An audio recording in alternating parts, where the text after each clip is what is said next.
I wanted to do one last video before it got too dark, or before the sun started to go down. But anyway, I took it out of the oven bag. We were like 207, 208 degrees with it in the oven bag. Let's see what we are with it out of the oven bag. We're at 211 degrees. Let's see if I can. 212.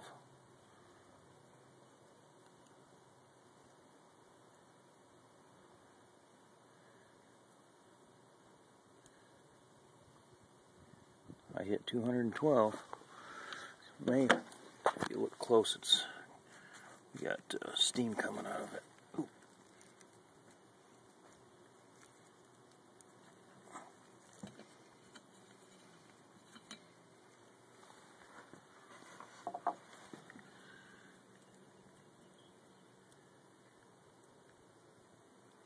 Water's actually boiling. Now I just stopped because I'm kind of in the way of all the sun, but plus we take the top off, a lot of energy was lost. But anyway, she was boiling. So I guess the oven bag really didn't help that much, but boiled water in a solar shade. Alright, thanks for watching.